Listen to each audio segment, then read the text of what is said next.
What's up guys, it's Dana. Welcome back to my channel. Today we're talking about how I quit drinking for 100 days. I'm going to talk about what I learned, the good, the bad, the pros, the cons, everything. Let's go. So 100 days, no alcohol. That means no beer, no wine, no cocktails, nothing. Just me and my trusty peach iced tea, sponsored by Liquid Death.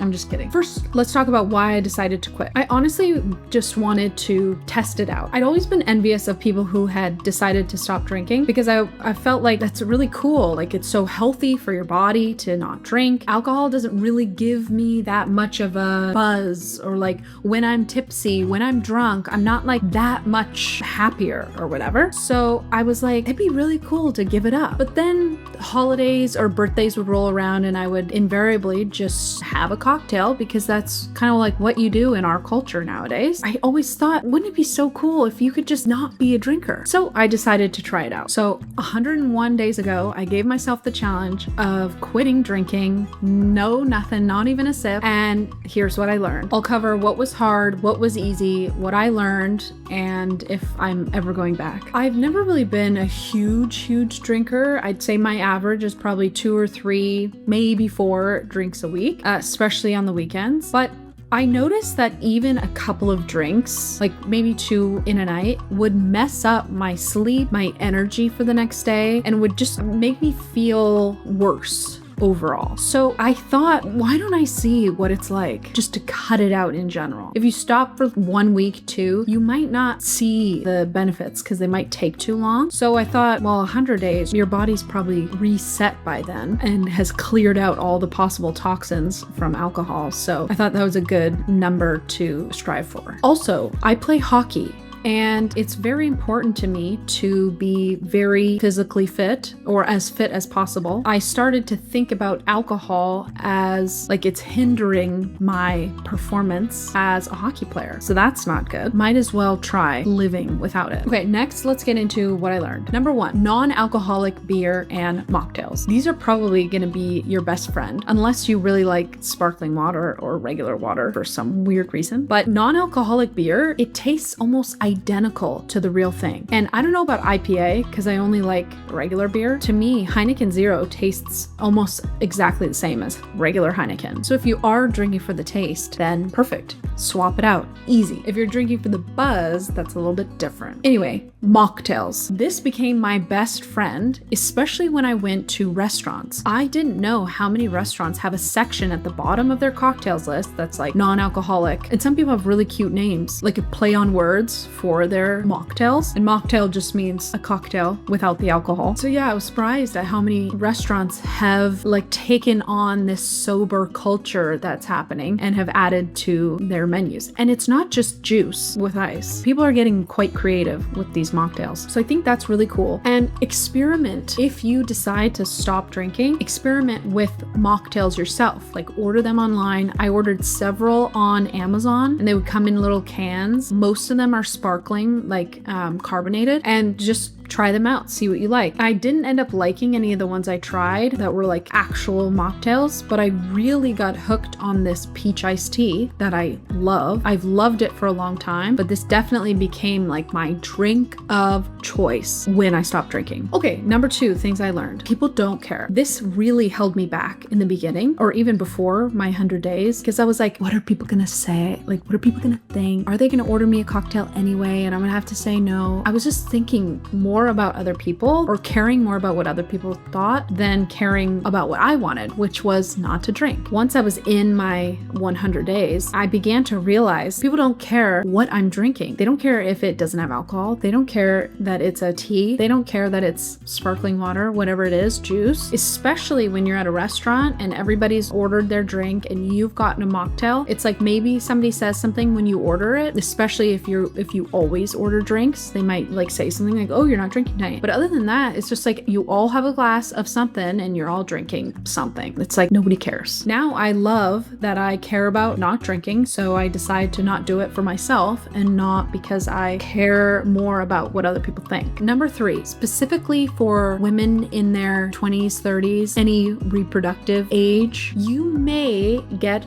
questions like, oh, you're not drinking. Are you pregnant? Like, what does this mean? Like, they might be direct, like, like that. Or they might just be subtle, like, oh, you're not drinking. Gotcha. I was a little bit worried about that happening before, but once I got in my 100 days, people are not asking it that often because it's a pretty bold thing to ask. And second of all, it's like, who cares? You just laugh it off and be like, haha, no, I'm just like not drinking today, and it's fine. So just beware, you might get those questions. Okay, number 4, thinking about drinking like an athlete was actually very helpful for me. And what I mean by that is I have a friend who's a professional basketball player. There's times where she's like in training or a training camp, or it's like training season. I don't know what it's actually called, but it's a specific time that's like a month or 2, maybe even 3. And it's like she's not drinking. Her diet's on point. She's eating perfectly, supplements, doing all of the things as perfectly as you can to perform at that high of a level. And that's really dramatic for my case of just wanting to be a good adult league hockey player and good at the Peloton once in a while. But thinking about stopping drinking, like I'm in this period of like I'm taking a break from alcohol because I'm an athlete and because I'm training. There's no timeline on my training. It's just I'm training in general, training at getting better at hockey. It made it more helpful to me to think about it like that. And who cares how long your break from alcohol is? Who cares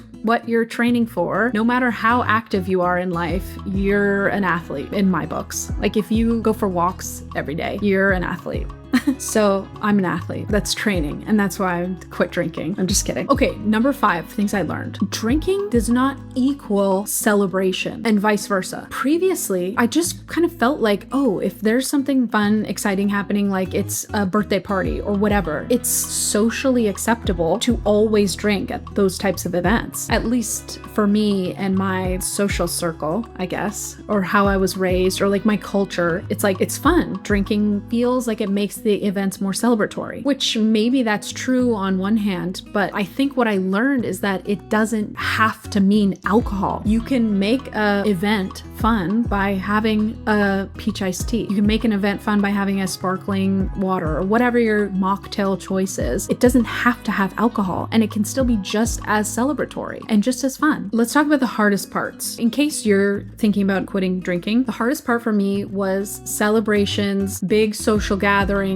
holidays, things like that. Because that's a time where lots of people are drinking. Even people who don't really drink that much, they will have a glass of wine or champagne or whatever to celebrate. I accidentally chose the 100 days with like the most holidays, birthdays, celebratory events. Like literally this 100 days feels like the most celebratory, which is great on one hand, but I hit Thanksgiving, I hit Christmas, my sister's birthday, I got engaged. Like there was a lot of things happening, which is great, but that means a lot of opportunities for alcoholic beverages. So that was the hardest part. Like I had to be so intentional if I was at a restaurant or whatever kind of party. I had to be very intentional about like deciding what I'm gonna drink instead. So if I went to somebody's house, I would normally bring my own peach iced tea because I love it that much. Or I would think about what I'm gonna have at that person's house instead. Like I'm gonna have a water or sparkling water or whatever. If it's at a restaurant, it was a lot easier because a lot of them have mocktails, or you can get a sparkling water and it seems like it's a vodka soda. So I think that was the hardest part for me during the 100 days, was figuring out a routine, I guess, for how to not drink at really fun celebratory events. Now the easiest part. For me, it was that I really thought I'd miss or crave the feeling of being tipsy or being drunk, and how like that kind of gives you a high, you feel really good, you feel different, like you feel like more fun, flirty, free, and I didn't end up missing that at all. I felt like I had just as much fun, could be just as much free as I felt like during the last 100 days. So I didn't feel like I missed that at all. Yeah, I'm fine without it for the foreseeable future, at least. Do you have anything to say, buddy? He looks so funny. Do you have anything to say? The best part, and this is something I did not expect, I was hoping it would happen, but I didn't actually expect it to happen, and that was that my sleep improved like crazy. And the only way I know this is because I wear the Aura ring, so I can actually track my sleep every single day automatically. Aura just knows based on, I actually don't know what it's based on, my pulse or something. It knows how long I'm actually sleeping, and it knows all the cycles. Like it knows when I'm in REM, it knows when I'm in deep sleep, all of that it knows. I've been so surprised in a good way that this has really increased over time. So before the 100 days, I think I was about like 7 hours, 45 minutes. I'll post my Aura stats here on the screen. And then after my 100 days, I was averaging, I think like 8 hours, maybe 8 hours and a half. It was like a pretty impressive jump. And this is the average. Like there's still nights where I get 6.5, especially when I'm sick, not feeling good. I'll sleep way longer in certain illnesses. Other sicknesses, I'm up. Like when I had the flu, I got the worst sleep ever. Sometimes when I'm traveling, I get terrible sleep, but this is the average. So the average has increased so much over the 100 days. I really actually like the Aura ring. And I think in my next video, I'm going to do a full deep dive on like my review of it in case you're interested. That'll be my next video. But that's just what the ring says. How I actually feel is I feel quite well rested. A lot of the times I will wake up to my alarm, but I wake up feeling less tired than I would before. And I don't get as tired in the afternoons as I used to, which unless I would have like 3 cups of coffee that morning, I would get pretty tired in the afternoons. I'm not that tired in the afternoon unless I slept not that great the night before. I've finally made it into what Aura calls the exceptional category of resilience. And resilience is a score they give you based on all these different factors, like your daytime stress, your daytime relaxation, and then your nighttime recharging. So all these different factors that it knows that it's reading on you every single day, every hour or every minute of the day, it's checking, and it puts together this score on how resilient you are. Prior to that, I was always bordering around solid, maybe strong resilience, but never that top level of exceptional. So that's pretty cool. What's next? Am I going back to drinking? Honestly, I don't know. Now I don't feel like I need to, but I'm also not saying never again. For now though, I really like how I feel. So for the foreseeable future, I'm happy to not be drinking. And if I do decide to drink again, I think I'll be a lot more intentional than I used to be about drinking,